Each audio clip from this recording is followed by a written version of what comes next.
Kamikatsu is a quiet town nestled between mountains surrounded by lush green hills. A stream flows through the center and the water is clean. Despite being a small town in Japan, with just over 1,000 residents, it has gained global recognition. The reason is not its serene and beautiful scenery, but its extraordinary approach to waste management. Here, there are no garbage bins or garbage trucks. It's not that people don't produce waste. They still consume like everyone else, but there's hardly any waste left for disposal. Suga Midori, the Environmental Planning Director at Kamikatsu's municipal office, leads us here in search of an answer. She explains that everyone in this village brings their waste to the garbage station and separates it themselves. Many residents drive in and park their cars before gradually bringing bins or boxes containing various types of trash into the building. Inside the facility, there are rows of baskets, each clearly labelled with their intended purpose. Glass bottles are opened and separated into different types. Caps are placed in another basket, with metallic and plastic caps segregated. Each type of plastic is sorted. Labels wrapped around each bottle must be peeled off before being placed in the separate baskets. Different types of paper are categorized. The towering stacks of brown cardboard stand next to neatly bundled newspapers, flyers, and other types of paper.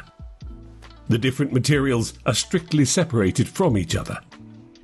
Each person sorts their trash into the right basket without fuss or annoyance, ensuring the materials of different types are not mixed.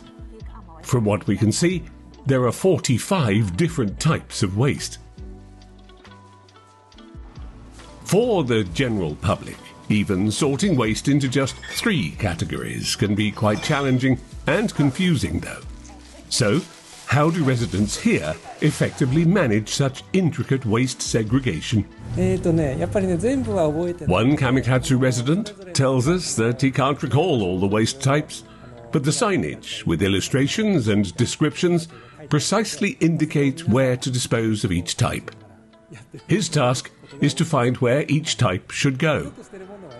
He mentions that for frequently disposed of items, he remembers where to discard them, while for less common ones, he relies on the signs. Suga tells us that when they initially started waste separation, town officials had to carefully explain the waste separation process to each household. She says that this project started from scratch, and it was challenging to get everyone's cooperation. There is, however, no waste incineration facility here. The town had to ask everyone to cooperate in waste separation instead. The journey towards becoming a zero-waste town begins at homes, where waste is initially separated. Wet garbage and food scraps are typically composted to produce fertilizer, while other types of waste are then cleaned and brought to this location. Over the past 15 years, amidst hardship, cooperation and gradual efforts have made a significant difference. Today, town residents have already grown accustomed to waste segregation at home, before transporting the rest to the recycling centre for further sorting. It has become seamlessly integrated into their daily routines, just like cooking or washing dishes. This Kamikatsu resident says that when he first started separating waste, he found the process troublesome. Back then, he only separated items that could be burned from those that couldn't, along with bottles and cans. When more types of waste needed to be separated here, though, he struggled at first. Due to the detailed segregation of waste like this, the citizens of Kamikatsu can recycle up to 80% of their total waste, with only 20% left for the landfill. The fundamental principles of waste reduction, which are reducing, recycling and reusing, still play a crucial role, just like elsewhere. Kamikatsu residents take it a step further, though, by adding more detail and emphasis, believing that the more they separate, the better. The next challenge lies in categorizing waste into more than 45 types and striving for a 100% zero-waste town. As a Kamikatsu can do is only so limited that we can do only segregation, or we can only choose to buy, or like choose what we can do here. So more topic right now is about how we can collaborate with everyone else outside. So that's why we inviting producers to also learn from here, and then discuss what we can do together. Or we also need to expand this concept also to the other cities or towns, so they also become a bigger voice together with us to advocate. Then also, as an entire system-wise, we really need to design from like linear production and consumption to like circular society. Then that's not only done by us, right? So entire Japanese system or entire world production to consumption to recover kind of system needs to happen. So.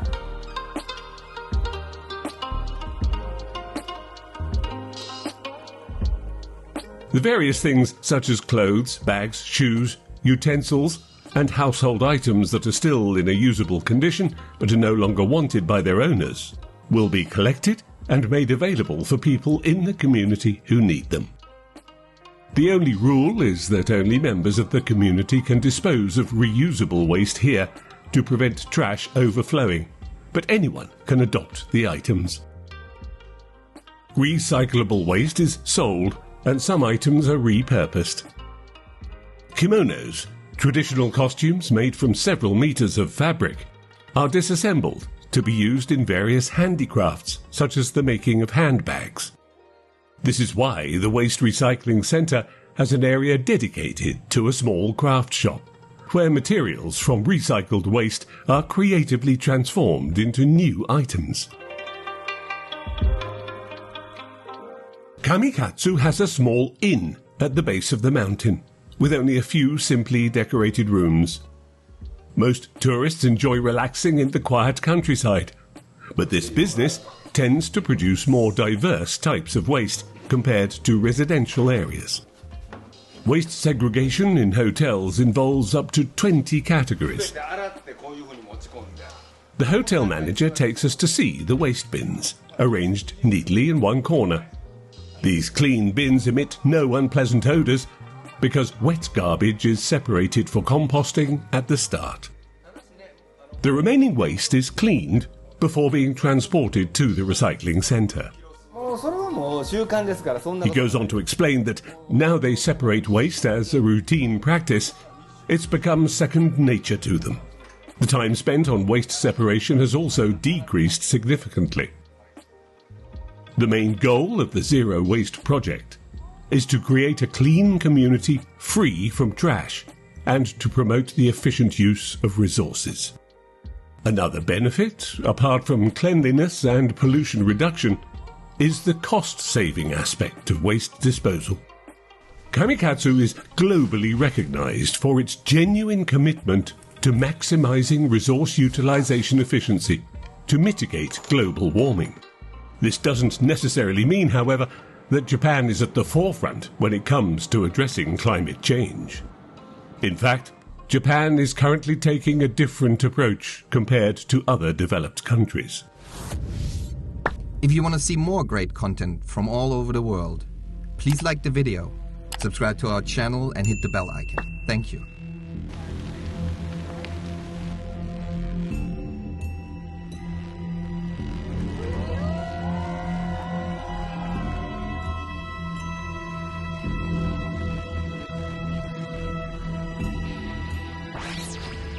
Global warming refers to the increase in the Earth's surface temperature and the temperature of the oceans since the Industrial Revolution.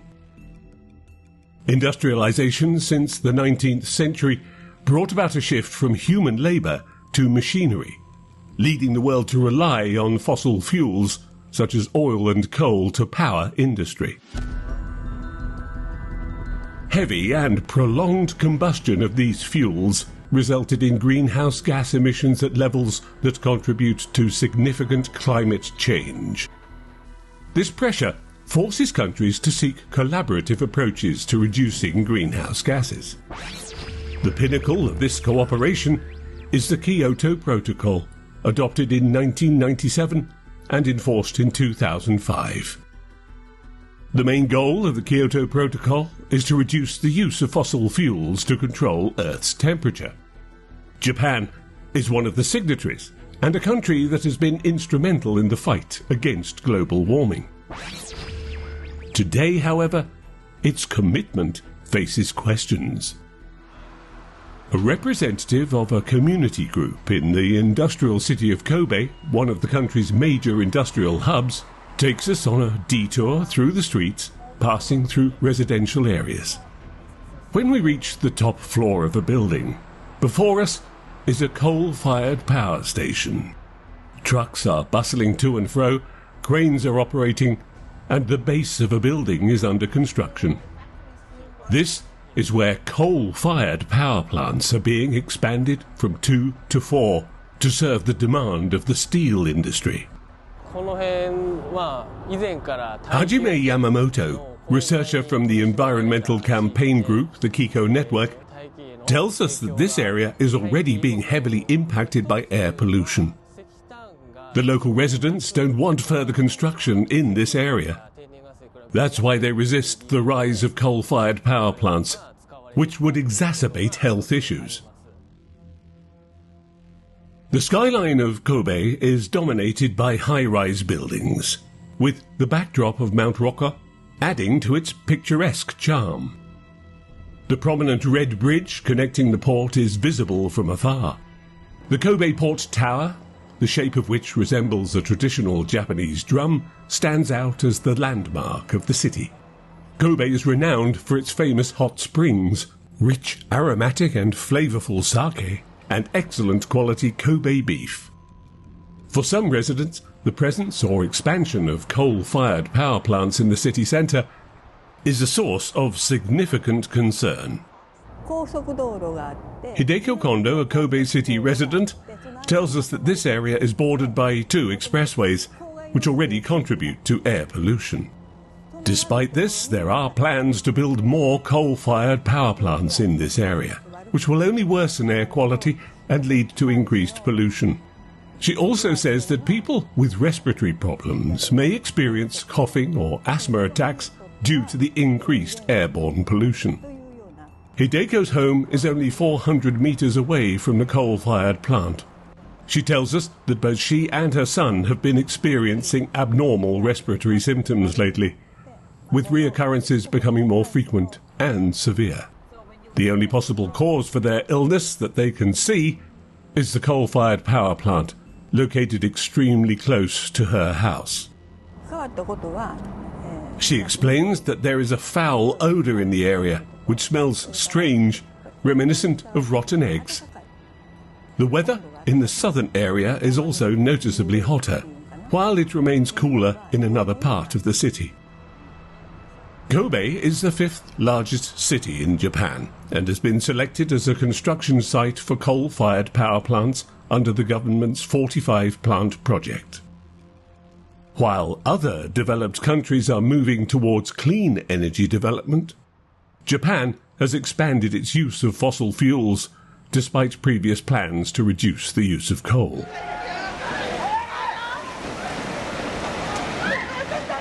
The reason for this was the magnitude 9.0 Fukushima earthquake in April 2011, which triggered a tsunami, effectively destroying the Fukushima nuclear power plant.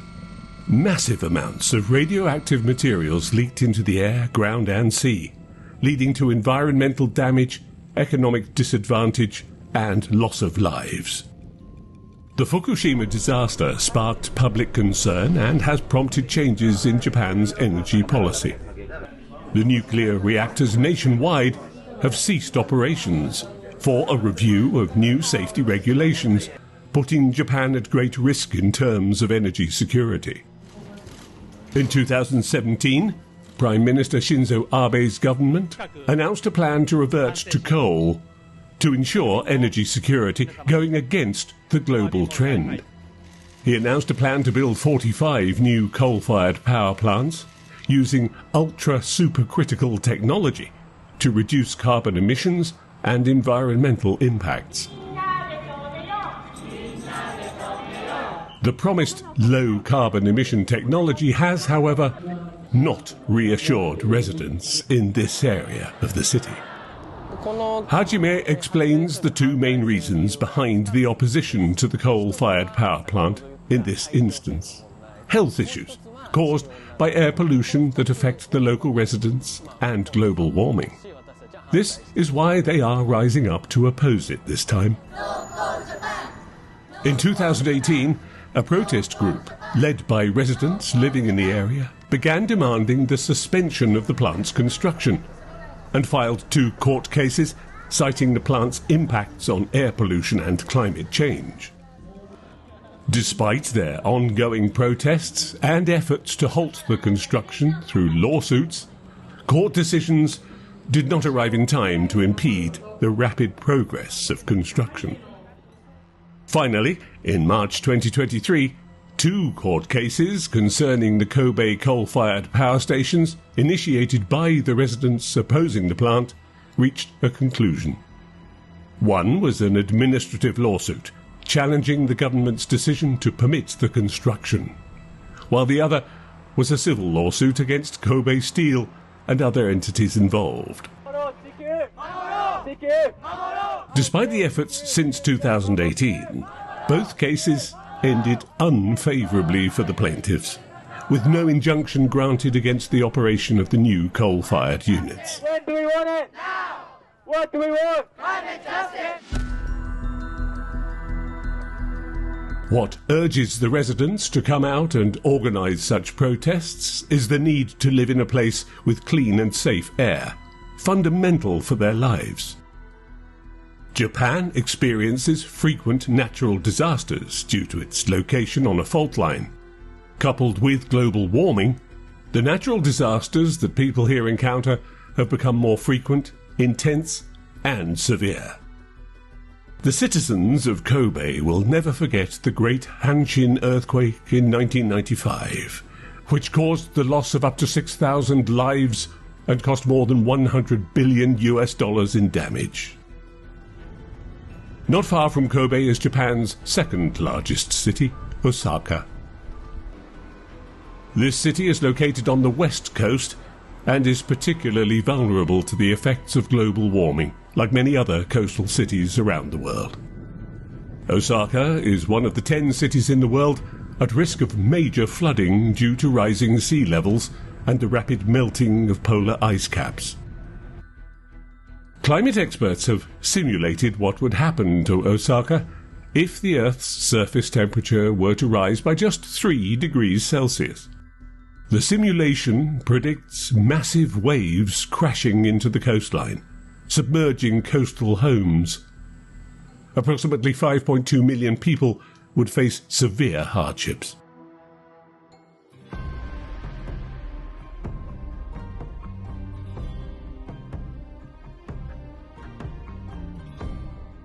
Kamikatsu is far from Kobe, not only in distance, but also with regards to its environment. It's a small town, nestled amidst hills and clear streams, in stark contrast to the bustling city filled with artificial lights and buildings. At the individual and community level, whether in rural areas or big cities, there is, however, one thing they have in common: a steadfast commitment to preserving a clean environment. This commitment is reflected in the various activities and efforts in which they are engaged. It's not just about demanding change, but also taking action, without dismissing anything as trivial or incapable of having a significant impact. Every one of them actually talked about the zero waste from their own perspective, with their ownership. So I was quite surprised, because normally it's more like someone decided to do the policy, but like once that person is gone, it's stops. Right. But like when I visited here and when I met and talked to the people here, I thought that since like every person in different like area or even normal residents has the ownership for the zero waste policy, then maybe that's the kind of potential. At the individual and household level, the majority of Japanese people are filled with awareness and enthusiasm to take action as part of efforts to mitigate global warming. Whether it's separating waste, conserving energy, adopting renewable energy sources, or even protesting against policies with which they disagree. At the policy level, however, Japan has and is facing challenges in overall energy management. Every part of the country requires stable energy on a massive scale and at low cost, beyond what renewable energy or waste separation at this level can provide.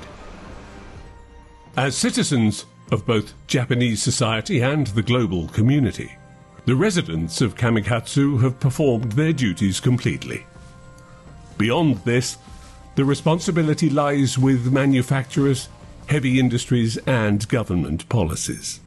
Basically, for now, it's no longer the matter of the cooperation of the residents, but it's more of the product itself. So for example, disposable diapers, cigarette butts, rubber products, specific plastic products. These are the things we can't recycle, even if we segregate, because they are not recyclable.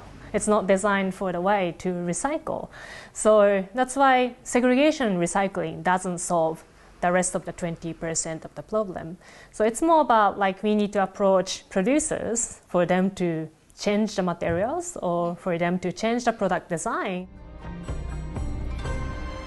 The waste segregation by the residents of Kamikatsu may seem insignificant, but great oaks from little acorns grow, as they say.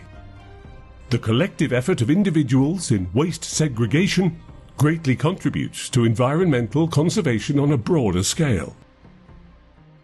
Amidst the greatest threats to humanity, the responsibility does not solely rest upon any single individual, society, or nation. Rather, it is incumbent upon all of us to care for, preserve, and heal the world collectively.